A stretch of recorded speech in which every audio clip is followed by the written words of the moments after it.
Hello tout le monde, on se retrouve aujourd'hui pour coudre Polaire Maxine en version veste, donc c'est-à-dire avec un zip qui s'ouvre tout du long et avec des poches raglan. C'est d'ailleurs la première étape pour commencer cette veste. On va du coup s'occuper des poches. D'ailleurs, ce tuto est valable pour ajouter des poches sur Thelma, sur Arthur. Enfin voilà, maintenant que vous allez avoir la technique, on va du coup utiliser ce tuto sur toutes mes autres vestes. On commence donc avec, avec ces deux pièces devant. Donc l'opération sera à faire 2 fois. Moi j'ai déjà commencé sur ma deuxième partie, ce qui me permet de vous montrer le résultat final. On va se munir d'une de ces deux pièces devant, de son patron. Donc j'ai ouvert la trace qui était marquée sur mon patron, donc la marque qui correspond à l'emplacement de la poche. Et je vais simplement suivre avec un stylo effaçable pour marquer son emplacement. De là, je vais utiliser 2 épingles pour m'indiquer de l'autre côté où est ma ligne. Pourquoi? Hop. Donc maintenant que j'ai mes épingles du bon côté, je vais venir couper un morceau de thermocollant et je vais venir du coup entoiler, thermocoller ma poche.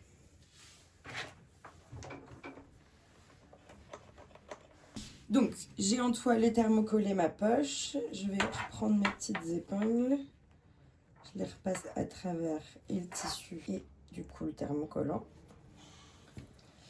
Et je vais venir reporter l'ouverture de ma poche. Ma poche au global, elle fait 20 cm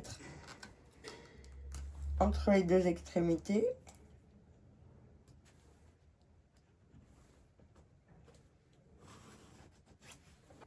On vient grossièrement tracer un rectangle avec 2 fois 1 cm, donc 1 cm de chaque côté. Et du coup, à l'intérieur, on vient tracer une ligne de 18 cm. Et ça, ce sera du coup l'ouverture de notre poche. Je vous le montre sur l'envers, mais c'est ce qu'on va faire sur l'endroit. C'est pour que vous compreniez ce schéma-là. Vous allez venir poser bord à bord votre rabat et par-dessus votre petit fond de poche. Vous allez venir les coudre tous les deux, bord à bord du coup avec l'ouverture, à 1 cm à cette ligne, ce qui correspond à cette ligne. Pour le grand fond de poche, vous allez lui aussi l'aligner sur l'ouverture et venir le coudre à 1 cm. Du coup, ces 2 lignes représentent vos futures coutures, cette ligne au milieu représente votre ouverture. Point important, le petit fond de poche plus le rabat, vous allez venir les coudre sur 18 cm et le grand fond de poche, vous allez lui le coudre sur 20 cm. Alors, avant de venir coudre nos poches, on va s'occuper de nos rabats. Pour ça, on va les plier en 2 dans le sens de la longueur, endroit contre endroit. Donc ça, ce sera l'intérieur.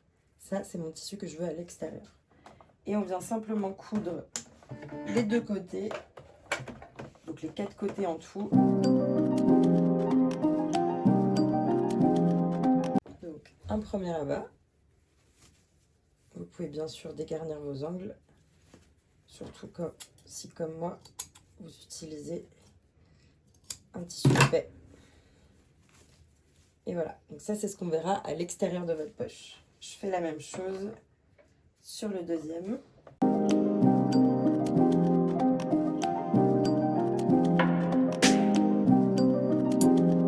Nos 2 rabats, nos 2 futures poches.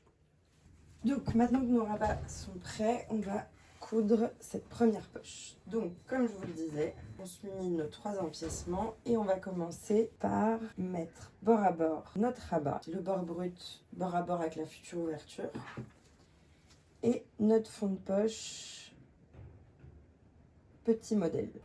Donc j'épingle.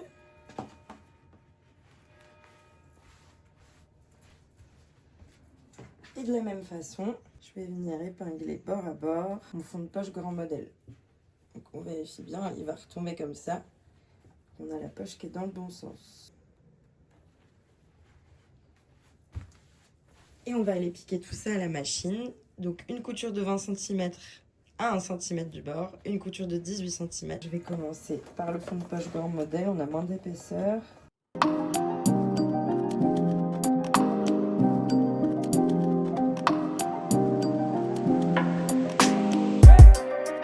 vient piquer la triple épaisseur d'une extrémité du rabat à l'autre. N'hésitez pas à repositionner hein, quand on a des grosses épaisseurs comme ça. Il vaut mieux prendre son temps. Donc voilà avec quoi on se retrouve. Hop, donc on a bien notre rabat qui va venir se positionner et nos deux poches qu'on va pouvoir rentrer une fois qu'on aura ouvert. On va venir découper deux angles et une ligne bien au milieu pour ouvrir notre poche. Donc vous pouvez bien entendu le faire de ce côté-là, bien au milieu.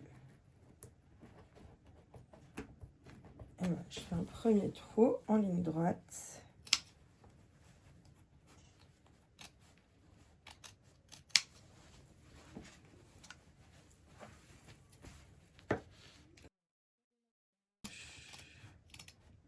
Je m'arrête au bout et je vais venir former mon petit angle, mon petit triangle qui va me permettre d'avoir des belles finitions.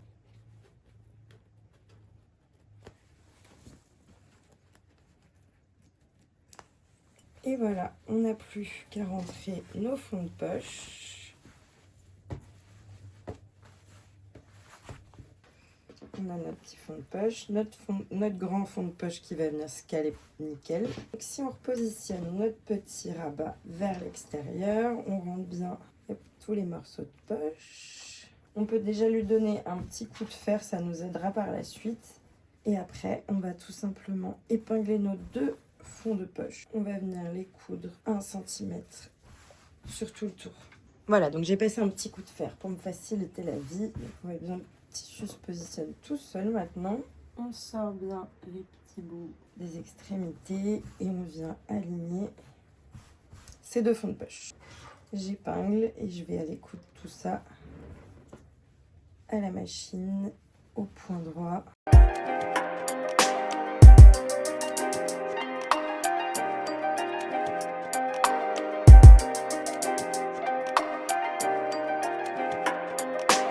Et voilà, notre poche est presque terminée.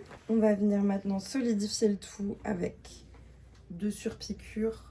Donc on va venir surpiquer ici. Moi, pour cette épaisseur de tissu, je vais faire 0,5 cm. Vous adaptez bien entendu à l'épaisseur du vôtre.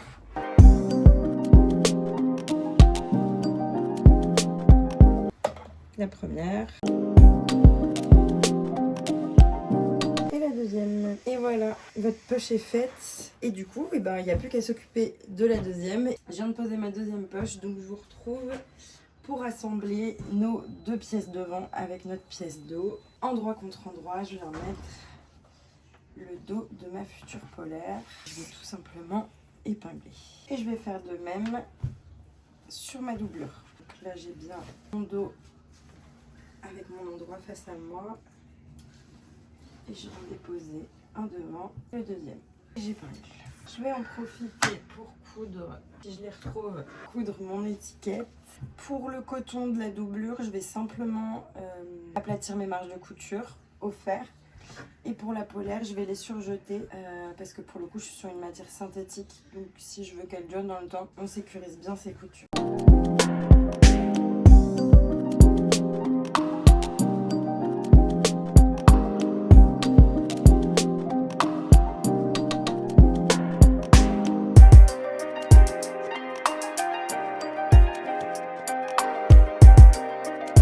Donc maintenant que nos épaules sont assemblées, on va faire de même pour chaque côté.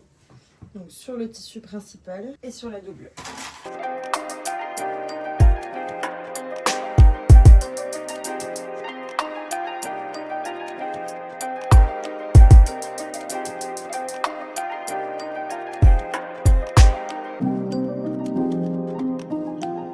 Je vais passer ça sous la machine et je vous retrouve juste après. Maintenant que nos deux devants, que nos deux polaires en soie sont assemblés dans le tissu principal et dans la doublure, on va maintenant s'attaquer à la pose du col. Petite information avant de commencer, je suis sur une matière très synthétique et assez épaisse. Donc ce que je vais vous dire n'est pas valable pour moi. Dans le cas où vous travaillez un tissu type sweat, type jersey, mais qui en tout cas se marque plutôt bien au fer, vous allez sur l'un des deux côtés préformer un repli vers l'intérieur d'1 cm. Ça nous aidera par la suite pour la finition du col. Donc, si vous êtes dans ce cas-là où vous pouvez faire un revers, vous allez utiliser le côté sans revers pour venir l'épingler bord à bord, endroit contre endroit, tout autour de l'encolure. Vous avez sur votre partie colle plusieurs crans qui vous indiquent les coutures épaules, les coutures latérales et aussi le milieu. Et donc, on va venir aligner tout simplement ces crans. Donc, on épingle au bord, on aligne le cran, on aligne le deuxième cran épaule. Et on aligne la deuxième extrémité. Et ensuite, on va venir répartir le tissu au fur et à mesure.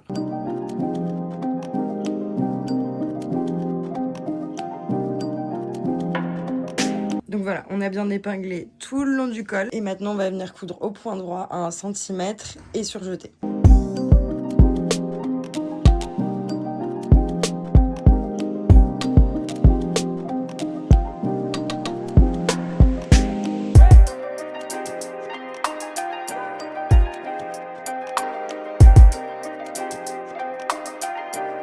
Notre veste prend bien forme. Maintenant, on va s'occuper de commencer à coudre la doublure. Et pour ce faire, on va venir mettre une manche endroit contre endroit avec l'autre. Et on va tout simplement épingler endroit contre endroit tout autour. Donc là, je vais venir coudre au point droit tout autour. Et vous allez voir, ensuite, on va pouvoir rentrer la doublure à l'intérieur et s'occuper de la deuxième épaule. J'ai retiré mon bras amovible pour me faciliter la tâche.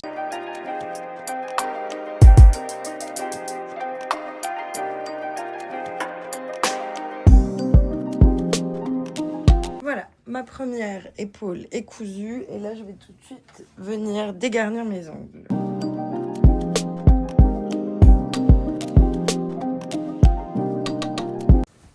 Je peux maintenant rentrer l'intégralité de ma doublure par l'emmanchure. Une fois que j'ai passé ma doublure à l'intérieur, donc là c'est ma manche cousue et là ma manche non cousue, je vais venir placer via l'intérieur mes deux tissus endroit contre endroit. Donc je commence à aligner mes coutures d'épaule et en fait je vais continuer comme ça tout autour.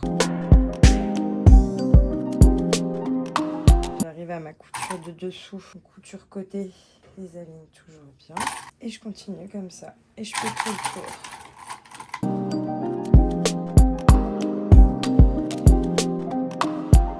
Et voilà ce que ça nous donne. Et du coup, en fait, on a vraiment nos deux épaules rentrées l'une dans l'autre. Et du coup, on vient coudre au point droit 1 cm comme tout à l'heure. C'est juste que là, on ne peut pas enfiler la manche tout autour. Du coup, il va falloir faire tourner au fur et à mesure et bien plaquer votre tissu.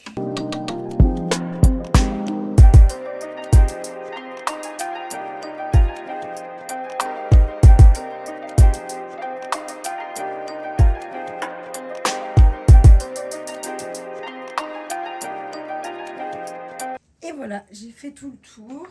Donc comme tout à l'heure pour la première emmanchure, je vais venir dégarnir mes ongles. Il faut bien entendu leur mettre un bon petit coup de fer à repasser pour qu'elles prennent leur place. Donc, on s'est occupé de nos emmanchures. On va attaquer tout de suite la pose du zip. J'ai du coup ici un zip de type anorak qui mesure 55 cm. Et on va procéder côté par côté. Donc, on va commencer par coudre ce côté-là. Pour ce faire, vous prenez votre zip, vous le placez endroit contre endroit avec votre tissu principal et vous allez le faire débuter au milieu du col. Notre futur col va être replié de cette manière-là. On n'oublie pas le petit repli d'1 cm. Donc, votre zip va devoir arriver jusqu'ici. Et du coup, on va commencer à épingler tout du long. Donc, vous allez avoir une petite marge en bas qui mesure en 3-4 cm. Donc, comme j'ai une matière qui est assez compliquée là sur cette couverture upcyclée qui a beaucoup plus d'élasticité qu'une coton, je vais vraiment bien sécuriser avec des épingles et je vais surtout procéder côté par côté. Et je vais commencer à épingler. Si vous êtes débutante, vous pouvez tout à fait faire une première couture là où je suis en train d'épingler avant de rabattre votre doublure par-dessus. Là, moi, je vais les coudre les deux en même temps, mais c'est totalement une possibilité. Vous pouvez d'ores et déjà coudre votre zip une première fois et ensuite mettre la doublure par-dessus. Pour celles du coup qui veulent coudre les deux d'un coup, on va retourner sa veste, pouvoir coincer en sandwich notre zip, endroit contre endroit, tissu principal et doublure. Là, je vais commencer depuis le bas de votre tissu principal, puisque la doublure ne va que jusqu'à l'encolure. Au fur et à mesure, je vais enlever mes petites épingles et les repositionner. Je lésine pas sur les épingles, hein. Je veux vraiment que mes deux tissus ne se décalent pas. Donc, je vous montre ça de plus près. On a bien à l'extrémité nos deux tissus qui sont bord à bord. On a épinglé tout le long notre zip endroit contre endroit avec le tissu principal et la doublure endroit contre endroit avec le tissu principal. Et comme vous le voyez, on a du coup le zip qui est épinglé jusqu'au milieu du col. Et on a la doublure qui, elle, par contre, arrive au niveau de l'encolure. Parce que la finition par la suite, ce sera le rabat du col avec le revers d'1 cm. On fera une finition propre à ce niveau-là. Je vais du coup piquer ça sous la machine, donc au plus près du zip, toujours avec mon pied fermeture éclair. On va commencer la couture au niveau du début du zip et pas au début du tissu.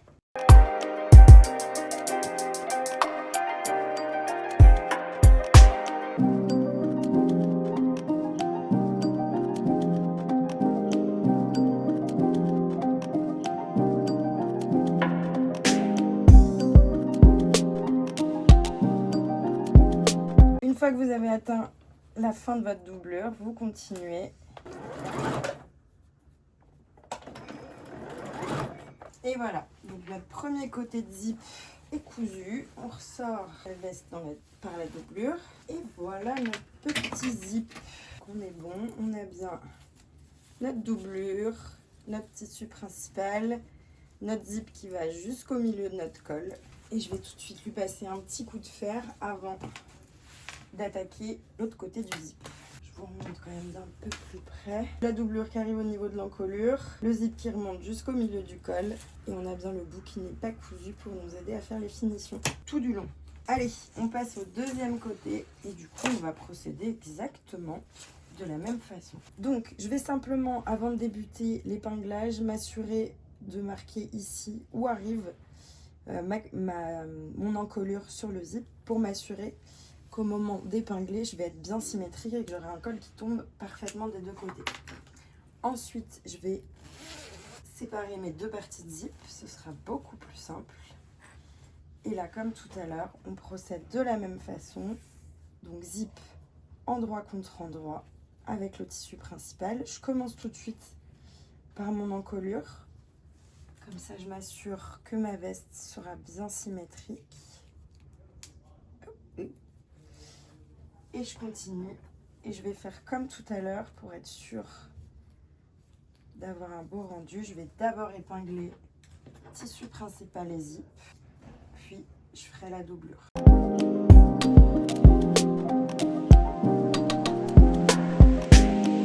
Ok, mon tissu principal est sécurisé, j'ai bien la même distance de ce côté-là, la même distance côté col et du coup on refait la même opération. On vient chercher l'endroit de la doublure et on vient épingler une seconde fois. Je reprends au niveau de mon encolure.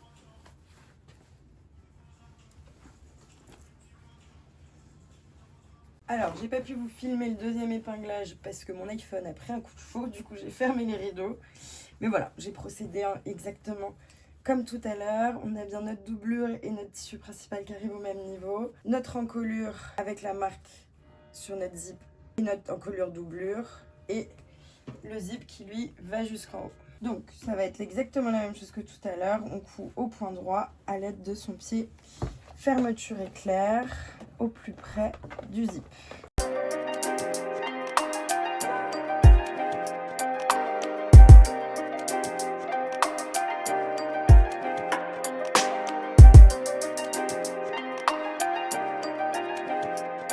Je coupe mes petits fils et on retourne. Voilà, maintenant que notre zip est posé tout nickel, on va s'occuper de fermer la veste par le bas avant de la fermer par le col et elle sera terminée. Pour ce faire, on va ouvrir totalement le zip et on va retourner la veste pour se retrouver endroit contre endroit, tissu principal et doublure. Je tourne totalement pour avoir les tissus endroit contre endroit et je viens tout simplement épingler tout le bas de ma veste, sans bien entendu coïncider mes coutures côté. Allez, c'est parti.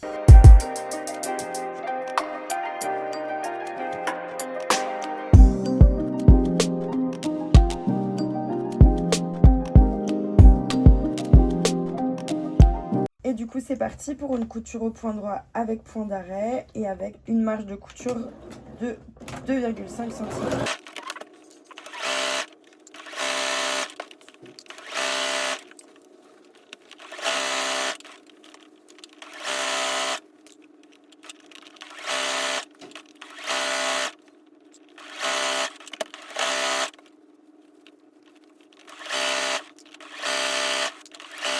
Et voilà, je vais pouvoir dégarnir ma marge.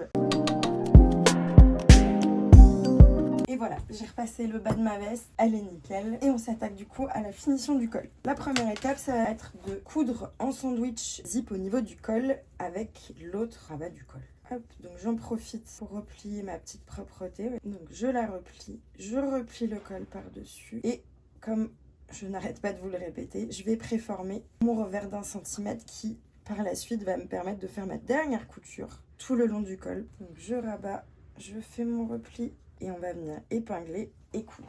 Donc je coince le rabat avec ma couture surjetée et je refais exactement la même chose de l'autre côté. Je replie ma propreté, enfin le bout de mon zip vers l'extérieur. Je rabats par-dessus mon col endroit contre endroit. Je préforme mon rabat. J'épingle. Voilà, donc maintenant on va venir coudre nos deux cols. Donc on a bien notre zip en sandwich entre nos deux tissus principaux endroit contre endroit. On a bien notre doublure qui remonte au même niveau que notre rabat. Et c'est parti, on fait ça des deux côtés.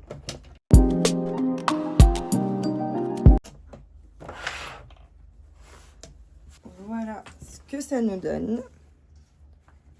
On est bien nickel. On a bien notre rabat qui vient se positionner naturellement sur la doublure. On va passer à la dernière étape, la fermeture du col. Donc la veste endroit face à vous. Donc on a notre rabat pour certaines d'entre vous préformé, pour d'autres comme moi on va le former au fur et à mesure.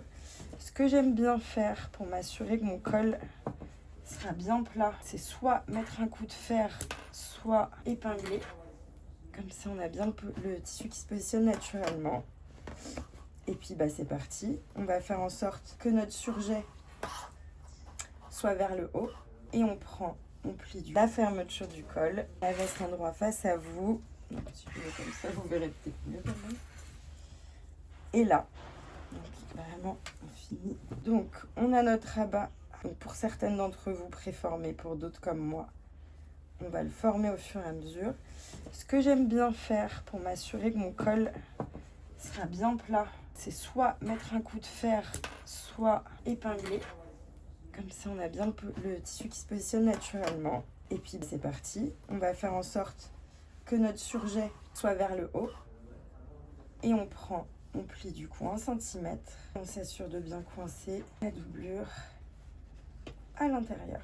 N'oubliez pas que vous avez aussi vos petits crans hein, à ce niveau-là qui vont vous aider à vous guider. Hop.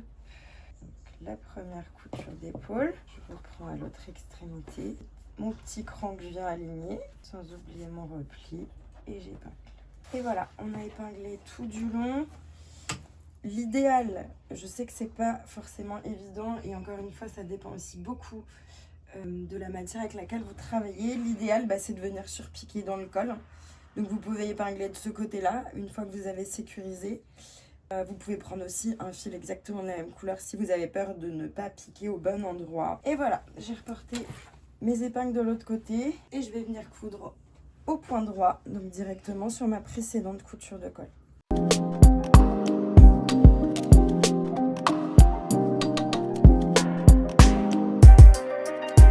Voilà, notre veste est officiellement terminée. Il n'y a plus qu'à couper les petits fils qui dépassent. On a un col bien cousu qui ne dépasse pas de l'autre côté. Voici Toute nouvelle polaire, parfaite pour la mi-saison. Donc petite précision, bien entendu, si vous avez choisi la version manche longue, vous allez procéder exactement de la même façon.